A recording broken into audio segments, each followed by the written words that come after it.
got you.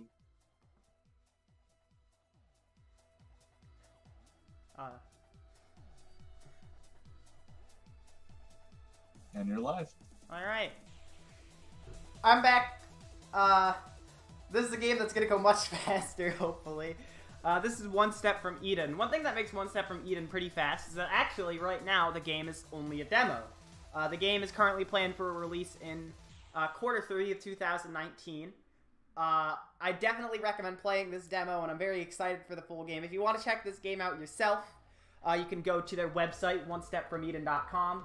You can, do stuff like wishlist the game on Steam, anything like that. There's a verified Discord server, and you can play the demo yourself on the website. Also, here you can enter an email and to get an email on release day in case you think you'll forget about the game.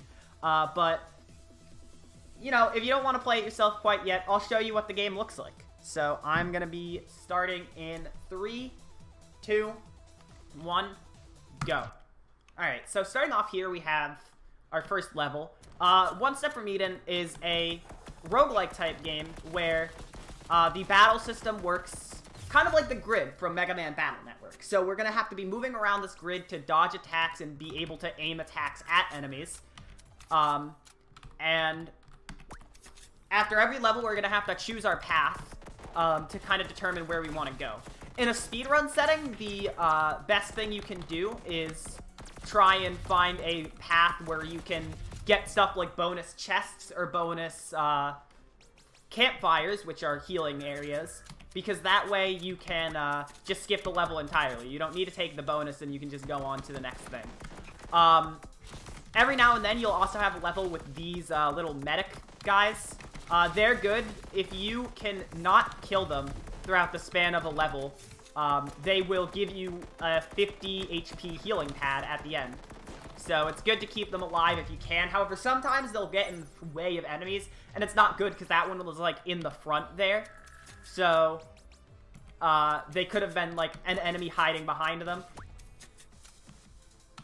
But the extra health is good if you need it. Especially because we are going to need our keep a health up for a little while. For more than just not dying, there's a very specific reason that we don't want to die in this run. Because we're going to have to later. I accidentally took out the healer there, but it did also take out the enemy, so I'm not too worried about it. A good thing about this is that at the end of every level, I get to take a new spell card, which just gives me more attacks at my disposal. You don't always get the same one, so I'm just kind of hoping for ones that aren't bad most of the time. I'm just hoping for a really good card. There's some cards I won't see in some playthroughs, and that I sometimes really want to see. So, right now, we're going to be heading on to the boss fights. The first one being against the shopkeeper here. I need to get the slash spell available to use right here. Because what happens here is to dodge that, I can use the slash spell and actually move my hitbox out of the insta-kill laser area. So, yeah, that's a good thing to do. I got a good starting attack here because it takes out if she throws shields on the battlefield, which she has shields during that cutscene, but yeah, once she's on the battlefield. So this first boss here is the shopkeeper. She's a pretty hard boss. Not that bad. There's one attack in particular that I really don't want her to use on me. But other than that, most of the attacks are pretty fine in terms of how they are to dodge. It's just about kind of, making sure you have magic and making sure you're dodging attacks. And I have a lot of, effect magic. I have a lot of things that'll freeze enemies or burn them or poison them. So I can get damage on pretty quickly. That's actually going to be a better thing for the second boss than the first, is getting a spell that will just kind of damage enemies with effects. So right here, the shopkeeper is going to do this. Undodgeable lasers. However, if I don't die before this point, your revive item, your 600 HP revive item comes into play. And it allows you to actually take yourself into the final boss against Celici. So this boss is really hard because, again, we get to start it with only a max of 500 health, or 600 health, because we have to take that death there. she moves really fast to the point where a lot of spells you can't hit her with. So you're not going to be dealing too much damage throughout this fight unless you get lucky with attacks like this where she just kind of keeps standing there and letting you hit her. I have some spells that do more damage than others, and some attacks like that I can bait her into good positions. This spell, the minigun that I have, is great because with it,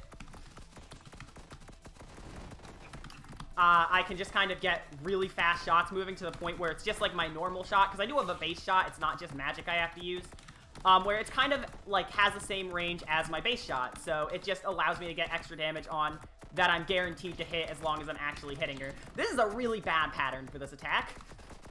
That attack is very scary to deal with, but I managed to deal with it. And alright, I need to get back out of here. She's poisoned and burned right now, that's very good. If she's standing there for free, I'll just take that, I mean. Alright, get ready on time. Time.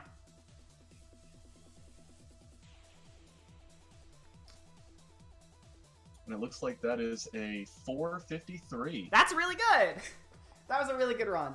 I got lucky with some of the enemies. I mentioned enemies can hide behind people and act as shields that aren't enemies, and I didn't have a lot of that problem. Both of the boss fights were pretty good. I didn't get some high damaging spells that I would have wanted, like maybe the super minigun or the giant sword, the Ragnarok. But it was still really good with what I had. It's pretty hard to be able to do that. Yeah, it's really hard to be able to do that. But again, it's a lot of fun once you get down to it. And this is only a demo, so it's not the full game. Make sure you check out the website. I'm going to link it in chat because I'm a mod in the chat here, so I should be able to post links.